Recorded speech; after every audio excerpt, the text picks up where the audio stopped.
To change the fruit, we need to change the tree. A good tree needs good seed, which is Jesus Christ, and also good ground, referring to the garden that speaks of our heart that needs to receive the love of God which He has for us. It is also in constant fellowship with God that we receive His Spirit, His river that nourishes the growth of this tree. So welcome. This is session 11 of our garden series, and today we will be speaking on the fruit. I start off in Ephesians 2 verse 8. For by grace you have been saved through faith. It is not of yourselves, it is a gift of God. So we hear this message of the gospel of Jesus, the gospel of love, the love that God has for us. And by receiving this word to be true, this seed or this word is planted in our hearts. This seed that is the Spirit of God Himself. And it is a gift, and you don't work for a gift. A gift is something that is freely given. You don't deserve it, nor can you work for it. We simply believe this message to be true, and we receive this gift of this message of the love of God for us freely into our hearts and into our lives. You receive a gift by simply saying thank you and receiving it. And that's exactly the same thing here. Now this is so radical. I just want to pause a quick moment and just speak on this. We are not saved or born again by any doings or any work from our side. We depend solely on God and the work that He already had done for us on the cross. Jesus Christ paid the price to open the way for us to freely come to God and receive this gift. It's not in our doings. We simply receive what was done by Jesus Christ on the cross. If it in any way revolves around the doings of us and what we do about your good works, even good works is still the wrong tree. You are still dependent on yourself to do good and therefore achieve a gift that was never meant to be paid for from your side in the first place. So it's not good people that enter into heaven. It's believers who enter into heaven. We don't work our way or achieve our heavenly ticket by doing good things or good deeds. John 3:16 says that God sent His Son so that whoever believes in Him should not perish and have everlasting life. He did not say those who do good deeds and live like Jesus, or even those who are good Christians and have good Christian values. It simply states that those who believe in Him, that the price was paid in Jesus Christ, receive this everlasting life. It speaks of those who plant their gardens in the Lord, those who trust in, rely on, believe and depend on Him as the way, the truth and the life. And then we come to the tree of life and we eat of this fruit, and then the result of this is that we live forever in everlasting life, which Jesus came to give. Now, if this all sounds too good to be true, I'm glad it is. It's supposed to be good news. The word gospel literally means good news. The good news of Jesus Christ is exactly that. Absolutely good news. He paid the price if we could only receive that gift from God into our hearts. So this all speaks of how you are born again, how the whole journey starts. But now, what about the growth of this tree? Now that the seed has been received, what about the growth? What makes the tree grow to bear more fruit? I read Galatians 3 verse 1. O foolish Galatians, who has bewitched you, that you should not obey the truth, meaning believe, before whose eyes Jesus Christ was clearly portrayed among you as crucified. So Paul preaches here and he says, or actually writes here about what he has preached to them. He says, I have preached to you Jesus Christ and him alone crucified. Jesus is the one who paid the price. You don't pay the price. It's not in your sacrifice or in your doings, but in the sacrifice that Jesus had done, by the payment which he paid with his own body, with his own blood. And we simply receive this by believing. Then in verse 2, this only I want to learn from you. Did you receive the Spirit by the works of the law or by the hearing of faith? Were you born again based on the works that you did? Did you achieve this born again salvation status based on you? Or did you receive it by simply believing the message of the gospel? And then verse 3. Are you so foolish? Having begun in the Spirit, are you now being made perfect by the flesh? The Amplified Bible says, are you now depending on the flesh? Are you literally depending on yourself to be more like Christ? Did this whole journey start off in faith and now you depend on your works? He says, no. Are you so foolish thinking this thing? Was it a seed not planted and the journey began by simple faith in Jesus Christ? So, by hearing this message and believing this message, receiving the word into your heart is how you got born again in the first place. Nothing depending on you, but depending on God. Why are you now growing your own tree? Why are you now trying to attain these fruits of life? If you did nothing to plant the seed in the first place, why now try and grow that seed? It's not dependent on you. It started in faith and it grows in faith. Galatians 3. So this is where we find many Christians. This born again seed that is planted in their hearts, in our hearts as Christians, as we receive this word. But then we switch over and try and grow this tree, grow our character, our nature. We try and live like Christians, like good Christians should. We even try and live like Jesus Christ. But this is simply a garden trying to work on itself. This is the pride of a garden thinking that it does not need a gardener. It's the garden's fault. It's the garden's responsibility to produce the fruit and to remove the stones. And that has never been the question. So in trying to live like Jesus, even though this is a good thing, it's still a wrong thing. You are still at the wrong tree trying to be good versus trying to receive life. He said, stop with that tree and come to me and receive life. The thing is, we depend on us and we don't depend on God. And this is pretty much where we become frustrated. We are gardens trying to work on ourselves, and that's simply not possible. The garden needs a gardener. So let's pull this whole concept together. Now, Paul writes here in Galatians 2, him being a Jew, he was a Jew, and he wrote in Galatians 2 verse 15, we who are Jews by nature and not sinners of the Gentiles, knowing that a man is not justified by the works of the law, but by faith in Jesus Christ. They know this. Being a Jew, they know this. Even we have believed in Christ Jesus. Him being a Jew knows you need to believe in Christ Jesus, that we might be justified by faith in Christ and not by the works of the law. For by the works of the law no flesh or no person shall be justified based on works. It's simply by believing in Jesus Christ and receiving this gift. They knew that salvation, that being born again, was not dependent on your works but on belief in Jesus Christ. I will keep on saying this until this sinks into your hearts. Then verse 17. But if while we seek to be justified by Christ, meaning we are all already born again and this tree that has now been planted has started to grow but is still small, as we grow in Christ, we ourselves also are found sinners. Is Christ therefore a minister of sin? Certainly not.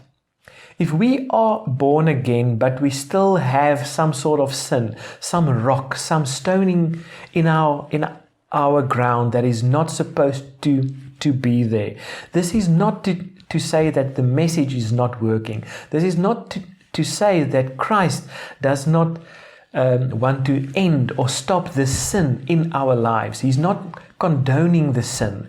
This just simply means that even though the seed is planted and we still have sin in our lives, this simply shows that we need the gardener. We need more of the knowledge of the love of God that He has for us. We need to hear the message of the gospel even more and more and receive the Spirit, the river from God, to cleanse our lives even furthermore, now after the seed was planted.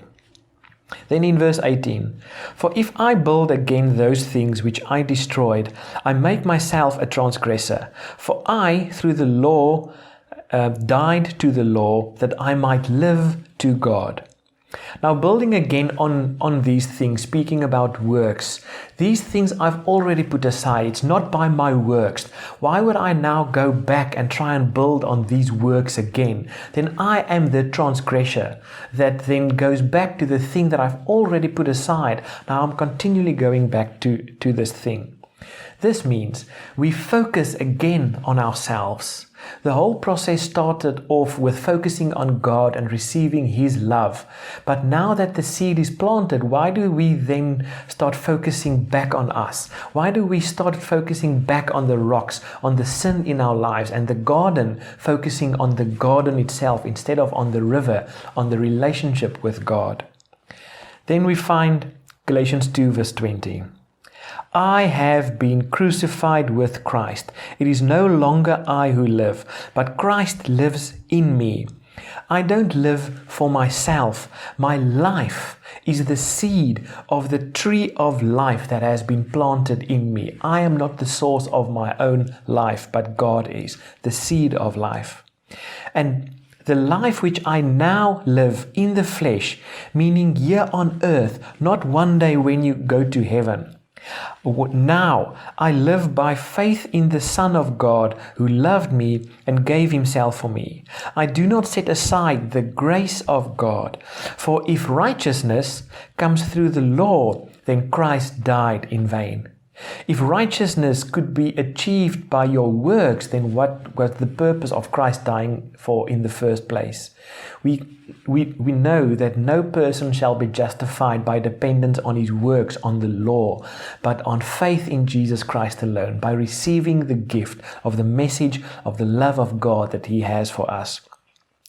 Now, righteousness, speaking of to be in right standing before God, you are holy, blameless, righteous, and forgiven before God, comes not by dependence on yourself, on your own works, but by simple faith that the message of Jesus Christ is the truth and it is for me. And even more wonderful than this, after Galatians 2, we find Galatians 3. So after doing this whole thing, we get Galatians 3 where it says, "So now I want to ask you, who has bewitched you? Who has fooled you? Who has put you aside and sort of put you back in this old way of, now that you have received the Spirit of God in your life, this seed, why are you now going back to your old ways, trying to grow the tree yourself, trying to build your character and trying to be a good Christian based on your own works? Who has bewitched you? Who has fooled you? This is not the way it's supposed to be. It started in faith. It grows in faith. It's all dependent on God and the love that He has for us.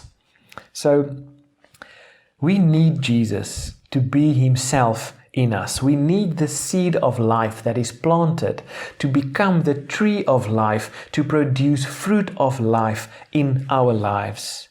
It comes as we continually eat from relationship. We eat the fruit of the tree of life and we receive this life continually in relationship with God. And it's not dependent on us. Speaking of the wrong tree, it's dependent on the tree of life. Now in John 15 we find this wonderful parable or metaphor that Jesus used when He spoke to His disciples. He said, I am the true vine, and my Father is the vine dresser. Every branch in me that does not bear fruit, he takes away, and every branch that bears fruit, he prunes, that it may bear more fruit. God does not send sickness to teach you. He does not put bad things in your life because you have done wrong, and then he cuts you off and throws you away and curses you. This is not God. This is not the love of God which he has for you. What it says is, if we think God sends sickness to teach us, then he comes and he corrects this thought pattern that we have, this way of thinking. It's not the person that is cut off and thrown away. It's this thought that we have, this wrong thinking that is stuck in our hearts, in our minds, that keeps us from bearing more fruit. Then we find verse 3 where it states, "You are already clean because of the word which I have spoken to you. You are pruned because of the word that I have given you, not because I have cut you off. You are pruned, my disciples, you are pruned because the word came to you and you received the word. The word came when you thought sickness was from God to teach you a lesson, or because of the sin in your life, God punishes you. Then the word comes and says, I, God, love you so much. It's not from me. Come to me and receive my love. And in this way, this word then pruned this thing in your life that stops you from bearing fruit of life because you think sickness is from God.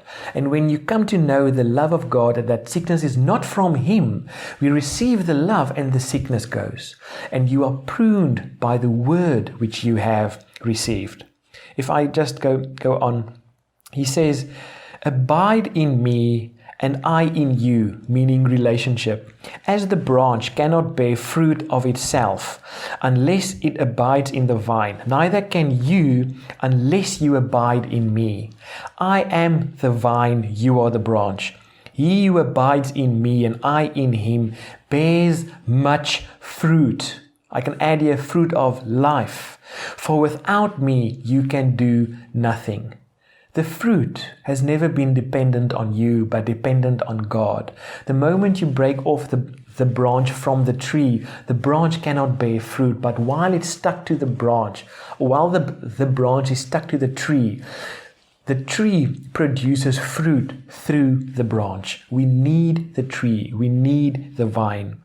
We need the river of God to nourish our trees to bear more fruit. And it's not dependent on us, but on God. Now, have you ever read in Galatians 5 about the fruit of the Spirit?